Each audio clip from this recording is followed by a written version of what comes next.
Hello viewers, আসসালামু আলাইকুম। আজকে আমি জাপান ট্রাভেল ভিসা নিয়ে কিছু গুরুত্বপূর্ণ ইনফরমেশন শেয়ার করব। শুরু থেকে শেষ পর্যন্ত না টেনে ভিডিওটি দেখুন। এই ভিডিওতে জাপান ট্রাভেল ভিসা আবেদন প্রক্রিয়ার কি কি প্রয়োজন হয়, কোথায় আবেদন জমা দেবেন সেটি জানিয়ে দেব। Visa category: single entry visa, multiple entry visa. Single entry visa জাতীয়তার উপর নির্ভর করে 15 থেকে 30 দিনের জন্য জাপানে এককালীন ভ্রমণের অনুমতি দেয় এই ভিসা। 90 দিন পর্যন্ত এর মেয়াদ থাকে। মাল্টিপল এন্ট্রি ভিসা 1 থেকে 5 বছরের জন্য এই ভিসা ইস্যু করা হয়। প্রতিবার প্রবেশের পর সর্বোচ্চ 90 দিন পর্যন্ত অবস্থান করা যায়। এসেনশিয়াল ডকুমেন্টস: প্রয়োজনীয় কাগজপত্র। Travel visa: 1. আবেদনপত্র। 2. পাসপোর্ট এবং এর ফটোকপি। 3. আগের পাসপোর্ট এবং এর ফটোকপি যদি থেকে থাকে। 4. ছবি 1টি, 2 ইঞ্চি বাই 1.4 ইঞ্চি। 5. বিমানের টিকিট, ফিরতি টিকিট সহ। 6. হোটেল বুকিংয়ের কপি। 7. ভ্রমণ পরিকল্পনা, ট্রাভেল আইটিনারি। 8. ইনভাইটেশন লেটার যদি গ্যারান্টর থেকে থাকে। 9. গ্যারান্টরের সাথে আবেদনকারীর সম্পর্ক যদি গ্যারান্টর থাকে। 10. ট্যাক্স রিটার্ন স্লিপ, বিগত 3 বছরের ট্যাক্স রিটার্ন ছাড়া আবেদন জমা নিবে না। 11. ব্যাংক স্টেটমেন্ট, বিগত 6 মাসের, পার্সোনাল অথবা কোম্পানি, যেটা প্রযোজ্য সেটা দিতে হবে। 12. গ্যারান্টি লেটার যদি গ্যারান্টর থাকে। 13. Cover letter. 14. এনওসি লেটার, সরকারি অথবা বেসরকারি চাকরিজীবী এনওসি লেটার জমা দিবে। 15. ম্যারিজ সার্টিফিকেট, আপনি যদি বিবাহিত হন তাহলে ম্যারিজ সার্টিফিকেট লাগবে কাপল ট্রিপের জন্য।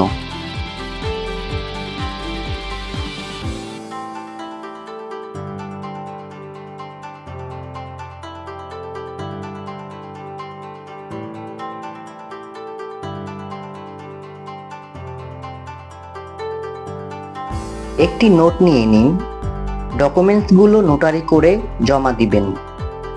ট্রাভেল আইটিনারি নিয়ে কিছু গুরুত্বপূর্ণ কথা বলছি। যার ট্রাভেল আইটিনারি যত ভালো, তার ভিসা পাওয়ার সম্ভাবনা তত বেশি। ট্রাভেল আইটিনারিতে আপনার ভ্রমণের A to Z উল্লেখ থাকবে। কোথায় যাবেন, কি করবেন, তা সব কিছু ট্রাভেল আইটিনারিতে উল্লেখ থাকবে। কবে যাবেন, কবে ফিরে আসবেন সেটা উল্লেখ থাকবে, ইত্যাদি বিষয়সমূহ। সাদা পাসপোর্টে যে জাপানের ভিসা হয় না, ব্যাপারটা সেরকম না। আপনি জাপানে যাবেন, ঘুরবেন, আবার ফিরে আসবেন, এটাই স্বাভাবিক। এটাই ভিসা ইস্যুকারীদের বোঝাতে হবে। যদি আপনার ট্রাভেলের অভিজ্ঞতা থেকে থাকে তাহলে ভিসা পেতে সুবিধা হয়।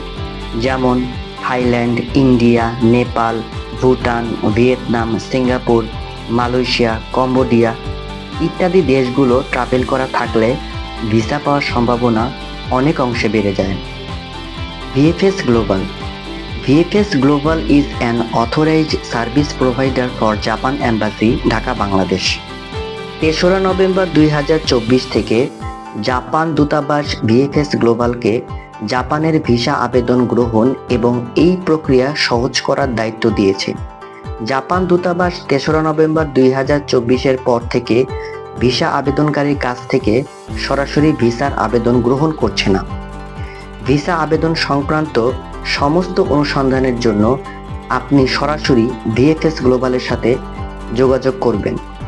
ভিসা পরীক্ষার সময়কাল: সাধারণত 7 কর্মদিবস প্রয়োজন হয় VFS গ্লোবালে ফাইল জমা দেওয়ার পর ভিসা পেতে, কিন্তু VFS গ্লোবাল চেষ্টা করে তাদের সাধ্যমতো ফাইল এম্বাসিতে দ্রুত পাঠিয়ে দিতে।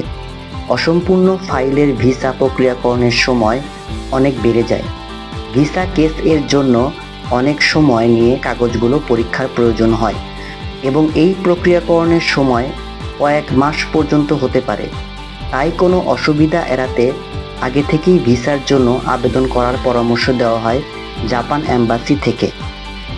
এখানে উল্লেখ্য যে ভিএফএস গ্লোবাল জাপান এম্বাসিকে ভিসা সার্ভিস দিচ্ছে মাত্র, তারা কোনো ভিসা ইস্যু করার ক্ষমতা রাখে না। Visa fees. There is no visa fees for Bangladeshi nationals to apply Japan travel visa through VFS Global. They are taking 1900 Bangladeshi taka from visa applicant. It is an only service charges goes to VFS Global pocket. অর্থাৎ 1900 টাকা নিচ্ছে VFS Global service charge হিসাবে। VFS Global address Delta Life Tower 4th floor, road number 90, plot number 37, Gulshan 2, Dhaka 1212, Bangladesh. Email infojapanbd@vfshelpline.com. VFS গ্লোবালের office সপ্তাহে রবিবার থেকে বৃহস্পতিবার সরকারি ছুটির দিন ব্যতীত খোলা থাকে। আবেদনপত্র জমা সকাল 9টা থেকে বিকাল 5টা পর্যন্ত। পাসপোর্ট সংগ্রহ সকাল 9টা থেকে বিকাল 5টা পর্যন্ত। এখানে উল্লেখ্য যে বিগত সময়ে জাপান এম্বাসি সাক্ষাৎকারের উপর ভিত্তি করে ভিসা প্রদান করেছে। এখন সেই নিয়ম আর নেই। এখন ভিসা আবেদন প্রক্রিয়া সম্পূর্ণরূপে ডকুমেন্ট বেসড। আপনার ডকুমেন্ট যেন ভিসা পাবার ক্রাইটেরিয়াগুলো ফুলফিল করে সেদিকে লক্ষ্য রাখতে হবে। ট্রাভেল ভিসার জন্য ইনভাইটেশন লেটার বাধ্যতামূলক নয়। যদি থাকে তাহলে দিবেন, আর না থাকলে দিবেন না। আমি আবারও বলছি, ট্রাভেল আইটিনারি ভিসা পাবার ক্ষেত্রে একটি গুরুত্বপূর্ণ অংশ, তাই এটি বানানোর সময় খেয়াল রাখবেন এটি যেন গোছানো এবং চমৎকার হয়।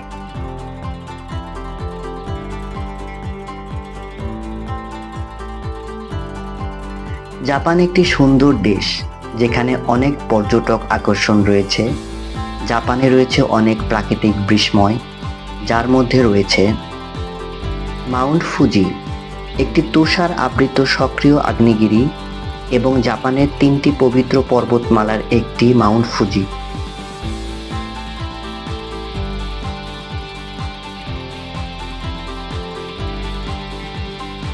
চেরি ফুলের দেশ জাপান। চেরি ফুলের এক অনিন্দ্য সুন্দর রাজ্য। মার্চের মাঝামাঝি থেকে এপ্রিল মাস পর্যন্ত জাপানে চেরি ফুল ফোটে। সমগ্র জাপান চেরি ফুলে ছেয়ে যায় এবং এই সময় জাপানে সবচেয়ে জনপ্রিয় চেরি ফুল উৎসব হয়।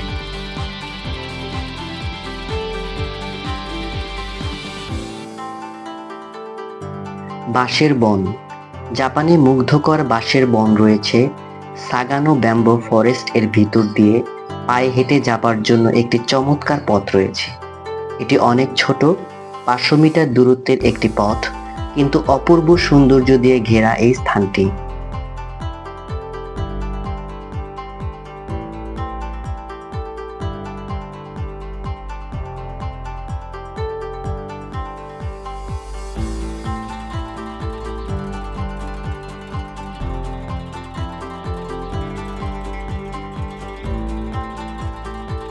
হোক্কাইডো, জাপানের তুষারময় মরুভূমি। ঐতিহাসিক সাইট। জাপানে অনেক ঐতিহাসিক স্থান রয়েছে, যার মধ্যে রয়েছে ওয়াকিনাওয়া, জাপানের গ্রীষ্মমণ্ডলীয় বন এবং স্ফটিক পরিষ্কার সৈকত। নারা, অবিশ্বাস্য ব্রোঞ্জ বুদ্ধের সাথে জাপানের প্রথম রাজধানী।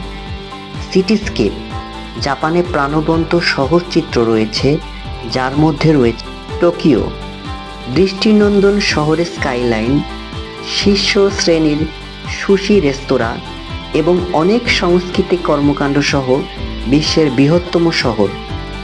কিয়োটো মুমেন ক্লাস্টার, কিয়োটো উজি সুন্দর দর্শনীয় স্থানগুলোর একটি কমপ্লেক্স। জাদুঘর, জাপানের সমসাময়িক জাদুঘর রয়েছে। গ্রামীণ এলাকা, জাপানে শান্ত গ্রামীণ এলাকা রয়েছে যেখানে আপনি বিশ্রাম নিতে পারেন এবং প্রাকৃতিক সৌন্দর্য উপভোগ করতে পারেন আর নিজের মতো করে সময় কাটাতে পারেন। জাপানে আপনি লম্বা ট্রেন ভ্রমণ করতে পারেন। ট্রেন ভ্রমণের জন্য রেল পাস নিতে পারেন এবং এতে আপনার খরচ কমে আসবে আর উপভোগ করতে পারেন একটি সুন্দর ট্রেন ভ্রমণ। জাপানিরা কাজকে খুব ভালোবাসে এবং এনজয় করে। তারা সময়কে অনেক মূল্যায়ন করে, নিয়ম নীতি মেনে চলে।